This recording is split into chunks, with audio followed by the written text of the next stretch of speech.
नमस्कार, स्वागत है आपका। आप देख रहे हैं इंडिया वॉइस और मैं हूं आपके साथ योगेश पांडे। देवभूमि समाचार में रुख करेंगे खबरों का। मुख्यमंत्री उदयीमान खिलाड़ी उन्नयन योजना का आज शुभारंभ हुआ है। मुख्यमंत्री पुष्कर सिंह धामी ने योजना का शुभारंभ किया है। रेस कोर्स स्थित पुलिस लाइन में इस कार्यक्रम का आयोजन किया गया, जहां पर खेल मंत्री रेखा आर्य और पुलिस के आला अधिकारी भी मौजूद रहे। तो रेस कोर्स स्थित पुलिस लाइन में कार्यक्रम का आयोजन किया गया।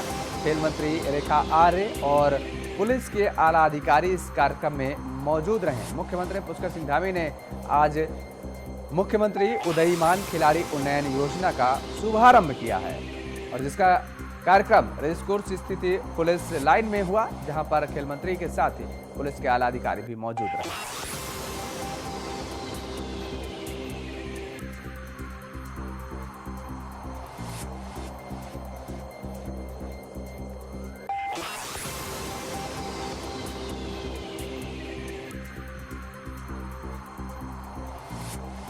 रेसकोर्स स्थित पुलिस लाइन में कार्यक्रम का आयोजन किया गया है, जहां पर मुख्यमंत्री पुष्कर सिंह धामी मौजूद रहे। पुलिस के आला अधिकारी भी इस कार्यक्रम में मौजूद रहे। खेल मंत्री रेखा आर्य भी मौजूद रही। तो खेल मंत्री रेखा आर्य भी और इसके साथ ही पुलिस के आला अधिकारी भी मौजूद रहे।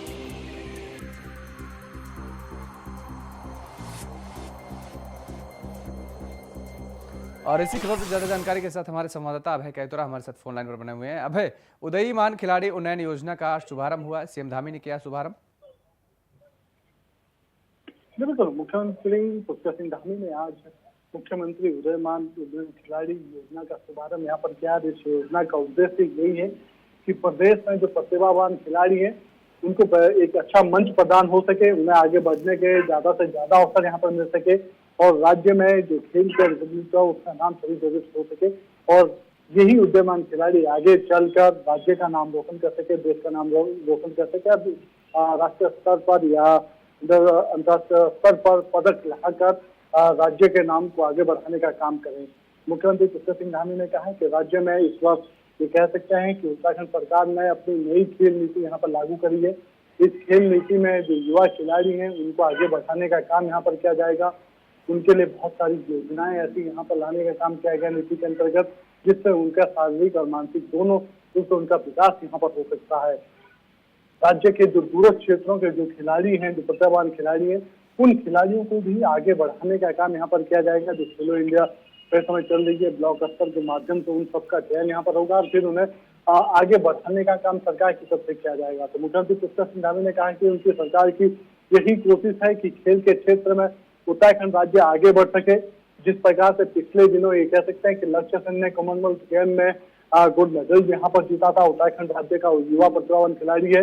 उससे पूर्व में भी कई राज्य के ऐसे खिलाड़ी यहाँ पर रहे हैं जिन्होंने अंतर्राष्ट्रीय स्तर पर राज्य का नाम रोशन किया। तो उन सब चीजों से प्रेरणा लेने का काम इस समय जो युवा खिलाड़ी है उनको करना चाहिए और सरकार की कोशिश भी यही कि ऐसे प्रतिभावान खिलाड़ियों को आगे बढ़ाने में पूरा प्रयास यहाँ पर किया जा सके। जी बिल्कुल अभय, आप हमारे साथ बने रहिए, आपका रुख करेंगे। तो रेसकोर्स स्थित ग्राउंड में इस कार्यक्रम का आयोजन किया गया, जहां पर खेल मंत्री रेखा आर्य और पुलिस के आला अधिकारी मौजूद रहे। आपको बता दें कि सीएम धामी ने इस योजना का शुभारंभ किया। मुख्यमंत्री उदयीमान खिलाड़ी उन्नयन योजना का आज उत्तराखंड में शुभारंभ किया गया।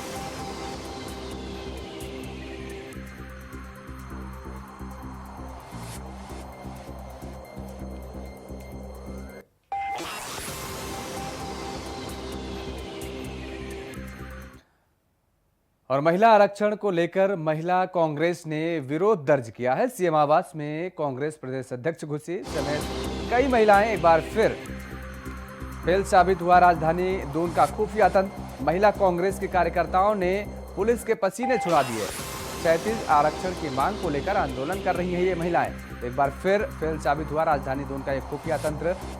महिला आरक्षण को लेकर महिला कांग्रेस ने आज जमकर प्रदर्शन किया। सीएम आवास में घुसी कांग्रेस प्रदेश अध्यक्ष समेत कई महिलाएं। तो एक बार फिर फेल साबित हुआ राजधानी दून का खुफिया तंत्र। और इसी खबर पर ज्यादा जानकारी के साथ हमारे संवाददाता अभय कैतुरा हमारे साथ बने हुए हैं। अभय, महिला आरक्षण को लेकर के महिलाओं का ये प्रदर्शन आज किस तरीके देखने को मिला देहरादून में?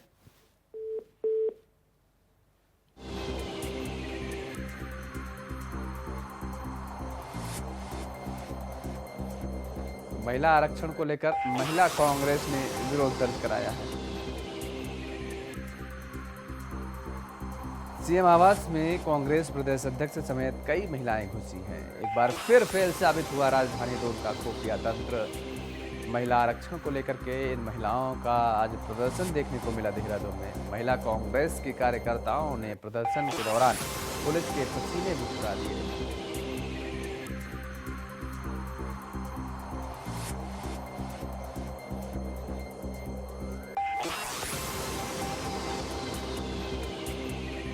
महिला आरक्षण को लेकर महिला कांग्रेस ने विरोध प्रदर्शन किया।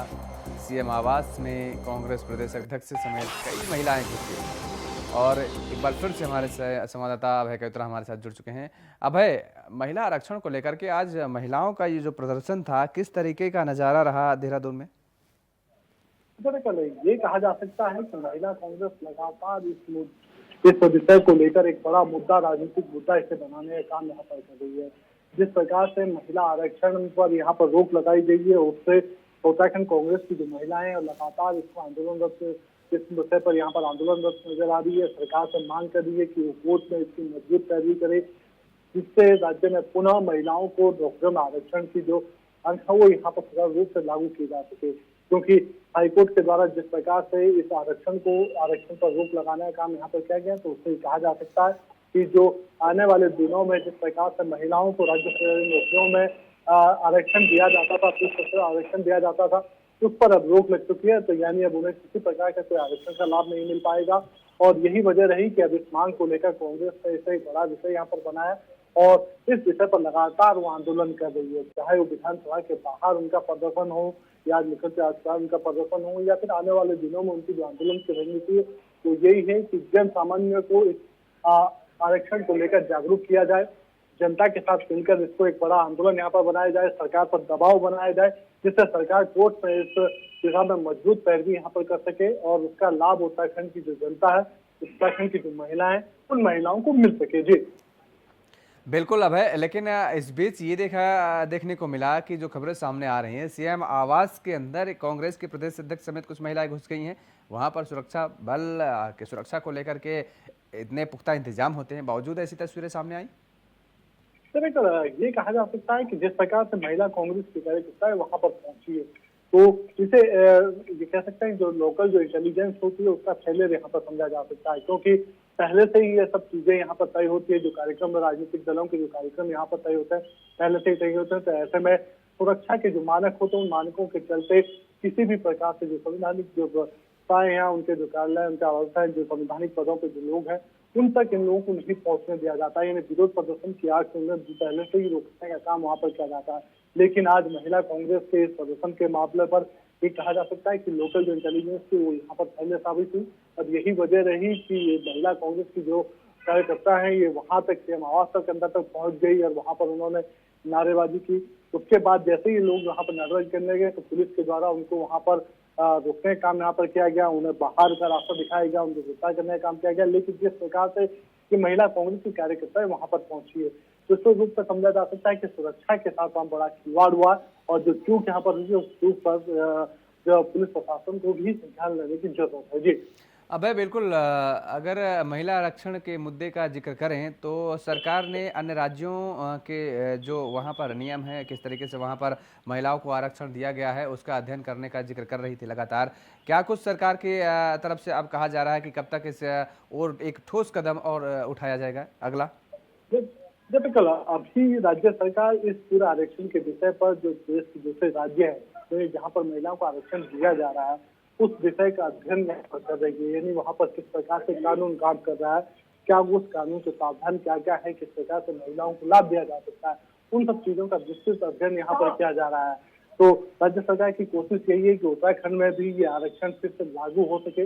उसके लिए सरकार अपना एक मजबूत पहल यहाँ पर कर सके और उसके लिए एक मजबूत आधार बनाने की कोशिश यहाँ पर राज्य सरकार कर रही है। क्योंकि राजस्थान, आंध्र प्रदेश, इन जगहों पर जिस प्रकार से महिलाओं को आरक्षण देने का काम वहाँ की सरकारें कर रही है, तो उन सब चीजों का अध्ययन यहाँ पे किया जा रहा है। क्योंकि हाईकोर्ट की तरफ से जो आदेश पूर्व में दिए गए थे, उत्तराखंड में राज्य हाईकोर्ट की तरफ से इस आरक्षण पर रोक लगा दिया गया था। इसी के तर्ज पर उत्तर प्रदेश में भी हाईकोर्ट की तरफ से इस आरक्षण को रोक दिया गया था, लेकिन जो दूसरे जो प्रदेश हैं वहां पर किस प्रकार से इस कानून के तहत काम किया जाता है, तो उसका अध्ययन राज्य सरकार यहाँ पर कर रही है और यही वो आधार यहाँ पर बनेंगे जिसको लेकर राज्य सरकार सुप्रीम कोर्ट में हाईकोर्ट के इस अगेंस्ट के खिलाफ अपनी पैरवी कर सकती है। जी बिल्कुल। अब चलिए, बहुत बहुत शुक्रिया तमाम सारी जानकारी देने के लिए।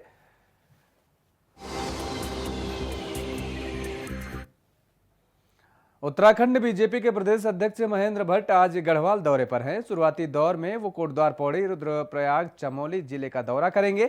उन्होंने बताया कि प्रदेश अध्यक्ष बनने के बाद यह उनका पहला गढ़वाल दौरा होगा, जब वो कार्यकर्ताओं से मुलाकात कर संगठन को मजबूत किए जाने को लेकर मंथन करेंगे। उन्हें बताया कि गढ़वाल मंडल के दौरे के दौरान नई टीम के पदाधिकारी भी उनके साथ मौजूद होंगे।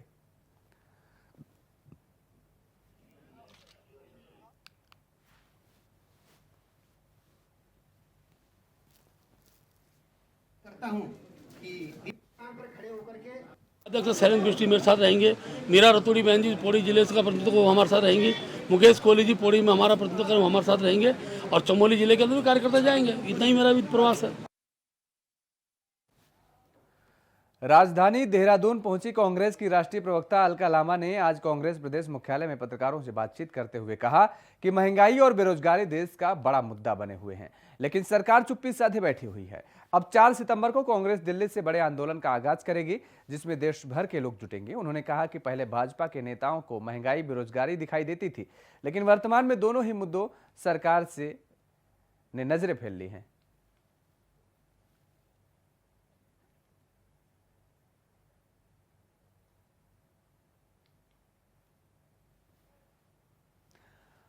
तो दोनों मुद्दों पर सरकार ने चुप्पी साधी है। अलका लामा ने ये बात कही है। महंगाई और बेरोजगारी का अहम मुद्दा उठाया गया आज उत्तराखंड में। अलका लामा दरअसल आज उत्तराखंड पहुंची। देहरादून पहुंचकर वो प्रदेश कांग्रेस कार्यालय में प्रेस वार्ता की है। इस दौरान भारतीय जनता पार्टी की सरकार पर उन्होंने जमकर निशाना साधा है। महंगाई और बेरोजगारी पर बीजेपी सरकार को घेरने का काम किया। आज दोनों मुद्दों पर बताया कि सरकार ने अब चुप्पी साध ली है। अब दोनों मुद्दे सरकार को नहीं दिखाई दे रहे हैं। जब विपक्ष में भारतीय जनता पार्टी थी तब यही मुद्दे उन्हें दिखाई देते थे, लेकिन अब सरकार में जब से ये भारतीय जनता पार्टी बैठ चुकी है तब से इन मुद्दों से नजर फेरती नजर आ रही है बीजेपी की सरकार। अलका लामा ने ये बातें कही।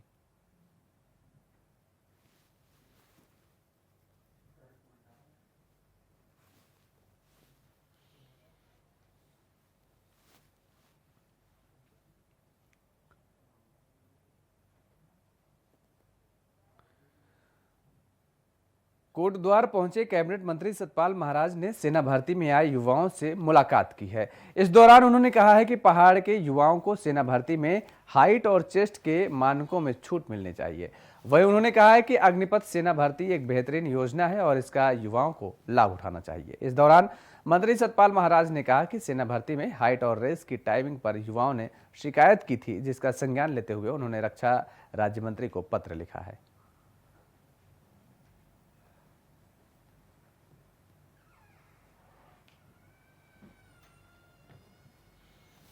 पहाड़ के युवाओं को हाइट में छूट मिलनी चाहिए कहा गया है। दरअसल सतपाल महाराज ने बातें कही हैं और रक्षा राज्य मंत्री को उन्होंने पत्र भी लिखा है।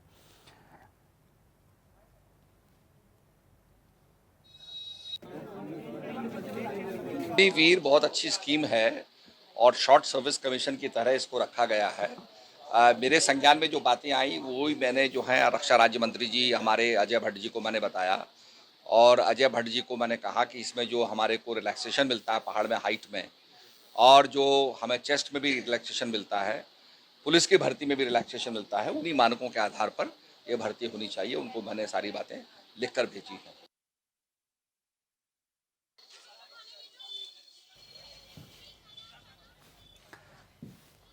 तो मांग को लेकर रक्षा राज्य मंत्री को पत्र लिखा है सतपाल महाराज ने। उन्होंने चेस्ट में और हाइट में उत्तराखंड के युवाओं को छूट देने की बात कही गई है। उस पत्र में उन्होंने कहा है कि वो मांग की है। उन्होंने रक्षा राज्य मंत्री को पत्र लिखा है जिसमें उन्होंने अपनी बात रखी है। मांग को लेकर रक्षा राज्य मंत्री को पत्र लिखा है सतपाल महाराज ने। सेना भर्ती के अभ्यर्थियों से कैबिनेट मंत्री ने मुलाकात भी की है। युवाओं के हक के लिए मंत्री सतपाल महाराज ने बोला। और इसी खबर पर ज़्यादा जानकारी के साथ हमारे संवाददाता अंजना गोयल हमारे साथ फोन लाइन पर बनी हुई हैं। अंजना, जिस तरीके से आज सतपाल महाराज ने बताया कि उन्होंने पत्र लिखा है रक्षा राज्य मंत्री को, किन किन बातों को इस पत्र में उठाया गया है युवाओं की? जिस तरह से आजकल कोटद्वार में भर्ती चल रही है, युवाओं की भर्ती चल रही है आईडीपी योजना के तहत, उसमें बहुत सारे मानक जो हैं वो उसके विपरीत भर्ती हो रही है। जैसे जब पर्वतीय जो क्षेत्र में आते हैं उनके लिए हाइट और सीना फुलाने के लिए उनको थोड़ी छूट मिली होती है, और इस बार जो है वो इन दोनों में ही इनकी बढ़ोतरी कर दी गई, जिसके कारण बहुत सारे बच्चे बाहर हो गए हैं। और यही लेटर में उन्होंने लिखा है कि इन दोनों के लिए जो सीना फुलाने का होता है और हाइट का होता है, इसके लिए इन बच्चों को छूट मिलनी चाहिए। अंजना, सतपाल महाराज ने इन युवाओं से मुलाकात भी की है? उन्होंने जब इनसे मुलाकात करी तो इन्होंने युवाओं ने अपनी पीड़ा उनको बताई कि हमारे साथ इस तरह से किया जा रहा है, हमें छोटी छोटी गलतियों के लिए बाहर किया जा रहा है। जो चीजें हमने पहले की थी, जिनमें रनिंग में हम बाहर अंदर हो गए थे या हाइट में हम पहले भी हमने इसको पास कर लिया था, तो उन चीजों में भी हमें बाहर किया जा रहा है, जिस कारण से हमें निराशा हो रही है। जो हमारा एक जज्बा था कि हम आर्मी में जाएं और देश की सेवा करें, वो हम नहीं कर पा रहे हैं। बिल्कुल अंजना, इस दौरान जब सतपाल महाराज ने इन युवाओं की पीड़ा को सुना तो युवाओं की क्या कुछ प्रतिक्रियाएं रहीं? जब वो सतपाल महाराज इनके बीच में पहुंचे तो युवाओं ने अपनी पीड़ा रखी। यही उन्होंने बताया कि हम जब पिछली बार इससे पहले भर्ती होती थी तो हमने रनिंग में पास कर लिया था, लेकिन इस बार हमें रनिंग में बाहर कर दिया गया है, और जो हाइट की इशू था, हाइट के इशू में भी हमको बाहर कर दिया जा रहा है। बिल्कुल अंजना, ये कहा जा सकता है कि उत्तराखंड सरकार लगातार युवाओं को ध्यान में रखते हुए, युवाओं के हित को ध्यान में रखते हुए केंद्र सरकार से, या ये कहें कि जिस तरीके से अब उत्तराखंड सरकार के मंत्री ने रक्षा राज्य मंत्री को पत्र लिखा है, लगातार उत्तराखंड के युवाओं को वो तरजीह देती नजर आ रही है सरकार? जिस तरह से इस टाइम पर धामी जी काम कर रहे हैं और वो युवाओं को ध्यान में रख करके विशेष तौर से रोजगार की बात कर रहे हैं, तो कहीं इस बार की भर्ती में कहीं ऐसा देखने को नहीं मिला है कि युवाओं का ध्यान में रख करके ये काम किया जा रहा हो। इसके विपरीत काम हो रहा है, और युवाओं का भी कहना है कि जो केंद्र के उसमें आए हुए थे बच्चे, वहाँ उन लोगों को ज्यादा अहमियत दी जा रही है, जहाँ तक कि पहाड़ वालों को इतनी अहमियत नहीं दी जा रही है। ये कहा, इसका मतलब साफ तौर पर ये देखा जा सकता है कि उत्तराखंड के युवाओं में रोष है। जी हाँ, जिस तरह से हम आपको बता दें कि ये उत्तराखंड के युवाओं में सभी जगह जो युवा आए हुए हैं उनमें काफी नाराजगी है। इसी नाराजगी के चलते एक युवक ने कुछ दिन पहले भी आत्महत्या कर ली थी, क्योंकि उससे निराशा हुई थी कि मैं अब आर्मी में नहीं जा सकता और ना ही मैं देश की सेवा कर सकता हूँ। बिल्कुल, बहुत शुक्रिया तमाम सारी जानकारी देने के लिए। राजधानी देहरादून में देर रात से हो रही बारिश आफत की बारिश बनकर बरस रही है। देर रात राजपुर रोड पर एक मकान गिरने से एक बच्चे सहित 2 महिलाओं की मौत हो गई है, जिसके बाद मौके पर जिलाधिकारी और कैबिनेट मंत्री गणेश जोशी सहित प्रशासन के अधिकारी राहत बचाव कार्य में जुटे। इसके साथ ही एसडीआरएफ की टीम भी राहत बचाव कार्य में जुट गई है। अभी तक 2 महिलाएं व एक बच्चे का शव बरामद कर लिया गया है, जिसके पोस्टमार्टम के लिए भेज दिया गया है। कैबिनेट मंत्री गणेश जोशी ने अधिकारियों को राहत पहुंचाने के दिशा निर्देश भी दिए हैं।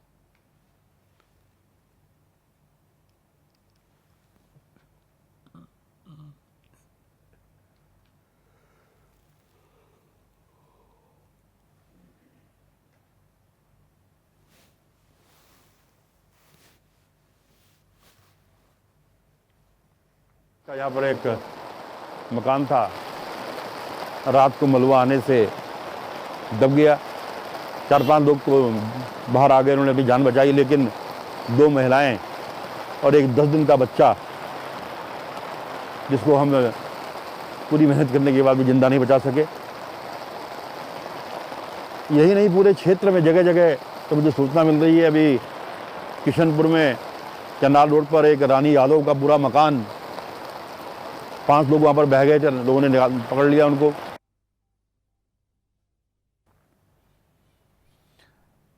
कार्यकर्ताओं में उत्साह का संचार करने के लिए पहली बार कोटद्वार पहुंचे भाजपा के प्रदेश अध्यक्ष महेंद्र भट्ट।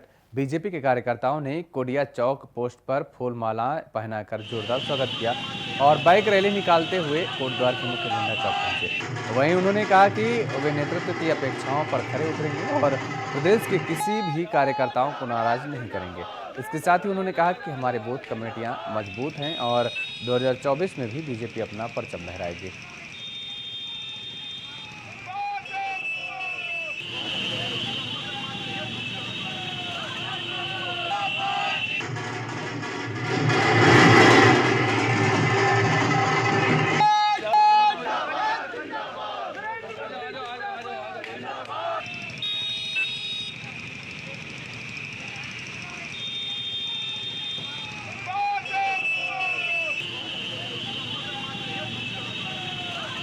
देखिए, माननीय मुख्यमंत्री जी ने स्पष्ट रूप से कह दिया है, घोटाला कहीं पे होगा, बक्सा किसी को नहीं जाएगा।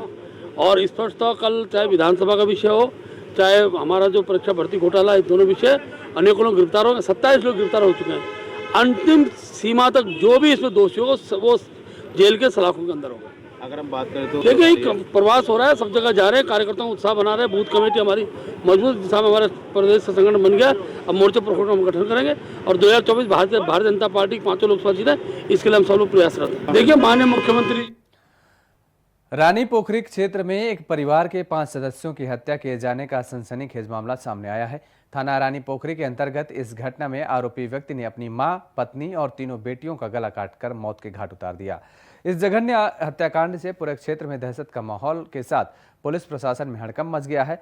हालांकि पुलिस ने हत्या में आरोपित व्यक्ति को गिरफ्तार कर लिया है। वहीं देहरादून के एसएसपी दिलीप सिंह कुंवर ने बताया है कि आरोपी महेश तिवारी कोई काम धंधा नहीं करता था, जिसके चलते घर में रोजाना विवाद हो रहा था।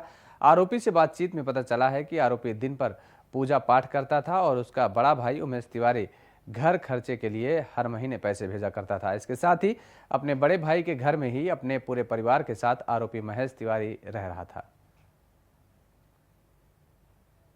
लगभग 6:30-7 बजे के लगभग जो है, जब पूजा पाठ एक पूजा कर रहे थे, उनकी धर्मपत्नी जो है वो ब्रेकफास्ट तैयार कर रही थी, तो उन्होंने कुछ आपस में उसी बात को लेकर पूजा से वो न करते हुए इसको ब्रेकफास्ट में सहयोग करने के लिए कहा गया। उसी बात पर दोनों को कहा सुनी हुई है। कहा सुनी पर सबसे पहले उसने अपने धर्मपत्नी को मारा। उसके बाद जो है जिसकी छोटी बिटिया है अन्नपूर्णा, उसको मारा। उसके बाद फिर इसके 2 अन्य पुत्रियां हैं और उनकी माता जी, उन तीनों का जो है इसने मर्डर किया है। और ये आदमी जो है कुछ इसकी मनोदशा भी मेरे को ठीक नहीं लग रही है और कुछ साइकिक टाइप का है। और यह है कि इंट्रोवर्ट टाइप का भी आदमी है। जो इसने किचन के चाकू से किया है वो बरामद कर लिया, हम लोगों ने कर लिया है। मुलजिम अरेस्ट हो गया है। यूके SSSC और विधानसभा में नियुक्तियों के मामले में एक बार फिर कांग्रेस ने सरकार को घेराव शुरू कर दिया है। कांग्रेस के पूर्व प्रदेश अध्यक्ष गणेश गोदियाल ने आज शहीद स्मारक पर उपवास कर सरकार से नियुक्तियों की सीबीआई जांच की मांग की है। उन्होंने कहा है कि सहकारिता विभाग में हुए घोटाले के मामले में आज तक किसी प्रकार की कोई जांच नहीं की गई है और सरकार जीरो टॉलरेंस का दावा कर रही है। इसके साथ ही उन्होंने कहा कि सरकार जल्द ही सहकारिता विभाग में जांच नहीं करती है तो आंदोलन और भी तेज होगा और भी उग्र होगा। उन्होंने कहा कि गणेश गोदियाल स्वयं भी अगर किसी मामले में उन्हें दोषी मिलते हैं तो मैं भी जेल जाने के लिए तैयार हूं।